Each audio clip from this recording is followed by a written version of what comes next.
ओम नमः शिवाय। हर हर महादेव। सृष्टि का वर्णन। तदनंतर नारद जी के पूछने पर ब्रह्मा जी बोले, मुने, हमें पूर्वोक्त आदेश देकर जब महादेव जी अंतर ध्यान हो गए, तब मैं उनकी आज्ञा का पालन करने के लिए ध्यानमग्न हो कर्तव्य का विचार करने लगा। उस समय भगवान शंकर को नमस्कार करके श्री हरि से ज्ञान पाकर परमानंद को प्राप्त हो मैंने सृष्टि करने का ही निश्चय किया। तात भगवान विष्णु भी वहाँ सदाशिव को प्रणाम करके मुझे आवश्यक उपदेश दे तत्काल अदृश्य हो गए। वे ब्रह्मांड से बाहर जाकर भगवान शिव की कृपा प्राप्त करने के लिए वैकुंठ धाम में जा पहुँचे और सदा वहीं रहने लगे। मैंने सृष्टि की इच्छा से भगवान शिव और विष्णु का स्मरण करके पहले के रचे हुए जल में अपनी अंजलि डालकर जल को ऊपर की ओर उछाला। इससे वहाँ एक अंड प्रकट हुआ जो 24 तत्वों का समूह कहा जाता है। विप्रवर, वहाँ विराट आकार वाला अंड जड़ रूप ही था।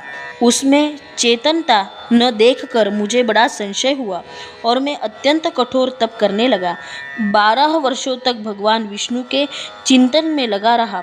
तात वह समय पूर्ण होने पर भगवान श्री हरि स्वयं प्रकट हुए और बड़े प्रेम से मेरे अंगों का स्पर्श करते हुए मुझसे प्रसन्नतापूर्वक बोले।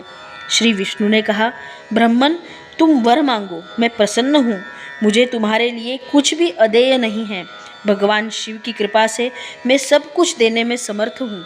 ब्रह्मा बोले, अर्थात मैंने कहा, महाभाग, आपने जो मुझ पर कृपा की है वह सर्वथा उचित ही है, क्योंकि भगवान शंकर ने मुझे आपके हाथों में सौंप दिया है। विष्णु, आपको नमस्कार है। आज मैं आपसे जो कुछ मांगता हूँ उसे दीजिए। प्रभो, यह विराट रूप 24 तत्वों से बना हुआ अंड किसी तरह चेतन नहीं हो रहा है, जड़ीभूत दिखाई देता है। हरे, इस समय भगवान शिव की कृपा से आप यहाँ प्रकट हुए हैं। अंततः शंकर की सृष्टि शक्ति या विभूति से प्राप्त हुए इस अंड में चेतना लाइए। मेरे ऐसा कहने पर शिव की आज्ञा में तत्पर रहने वाले महाविष्णु ने अनंत रूप का आश्रय ले उसे अंड में प्रवेश किया। उस समय उन परम पुरुष के सहस्त्रों मस्तक, सहस्त्र नेत्र और सहस्त्रों पैर थे।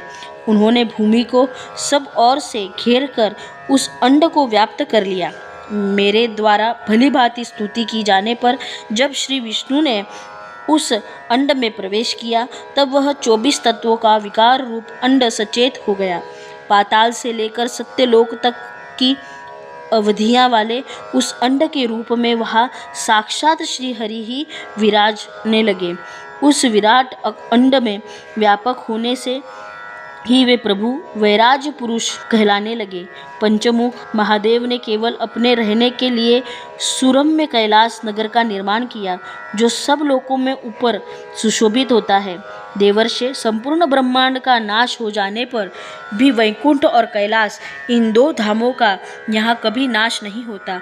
मुनिश्रेष्ठ, मैं सत्यलोक का आश्रय लेकर कहता हूँ, तात महादेव जी की आज्ञा से ही मुझे सृष्टि रचने की इच्छा उत्पन्न हुई है। बेटा, जब मैं सृष्टि की इच्छा से चिंतन करने लगा, उस समय पहले से अनजान में ही पापपूर्ण तमोगुण सृष्टि का प्रादुर्भाव हुआ, जिसे अविद्या पंचक अथवा पंचपर्वा अविद्या कहते हैं।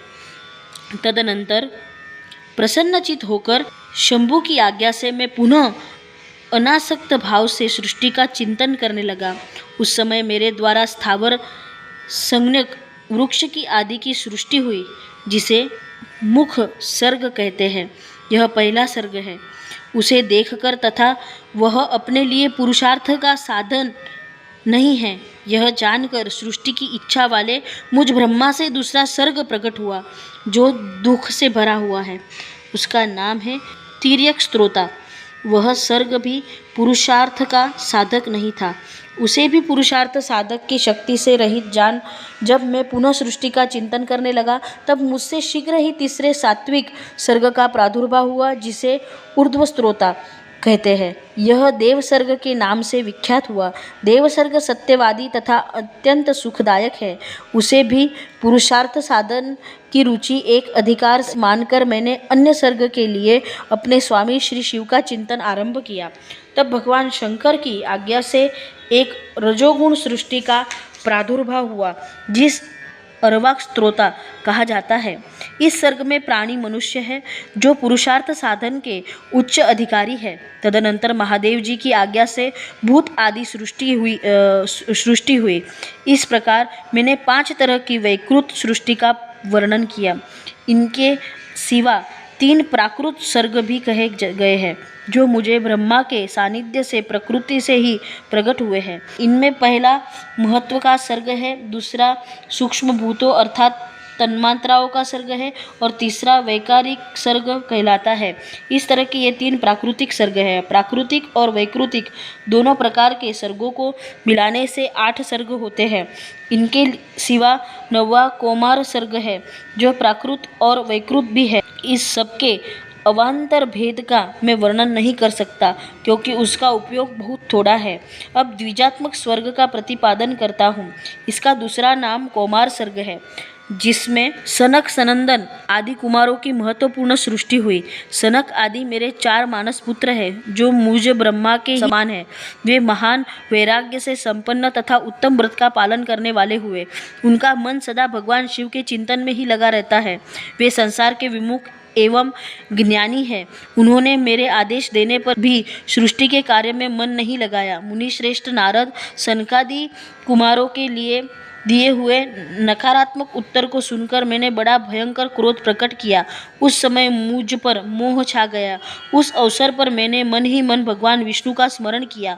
वे शीघ्र ही आ गए और उन्होंने समझाते हुए मुझसे कहा, तुम भगवान शिव की प्रसन्नता के लिए तपस्या करो। मुनिश्रेष्ठ श्रीहरि की जब मुझे ऐसी शिक्षा दी, तब मैं महाघोर एवं उत्कृष्ट तप करने लगा। सृष्टि के लिए तपस्या करते हुए मेरी दोनों भुएं और नासिकाओं के मध्य भाग से, जो उनका अपना ही अविमुक्त नामक स्थान है, महेश्वर की 3 मूर्तियों में से अन्यतम पूर्णांश सर्वेश्वर एवं दयासागर भगवान शिव अर्धनारीश्वर रूप में प्रकट हुए, जो जन्म से रहित तेज की राशि सर्वज्ञ तथा सर्वस्रष्टा है। उन नील लोहित नामधारी साक्षात उमावल्लभ शंकर को सामने देख बड़ी भक्ति से मस्तक झुका, उनकी स्तुति करने में बड़ा प्रसन्न हुआ और उन देव देवेश्वर से बोला, प्रभु आप भांति भांति के जीवों की सृष्टि कीजिए।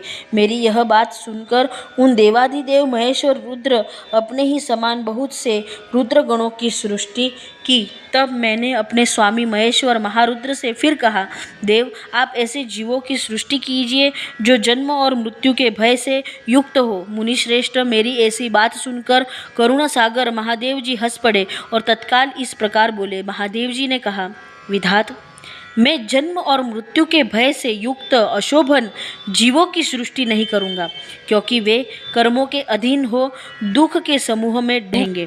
मैं तो दुख के सागर में डूबे हुए उन जीवों का उद्धार मात्र करूँगा। गुरु का स्वरूप धारण करके उत्तम ज्ञान प्रदान कर उन सबको संसार सागर में पार करूँगा। प्रजापते दुख में डूबे हुए सारे जीव की सृष्टि तो तुम ही करो। मेरी आज्ञा से इस कार्य में प्रवृत्त होने के कारण तुम्हें माया नहीं बांध सकेगी। मुझसे ऐसा कहकर श्रीमान भगवान नील लोहित महादेव मेरे देखते देखते अपने पार्षदों के साथ वहाँ से तत्काल तिरोहित हो गए। हर हर महादेव। ओम नमः शिवाय।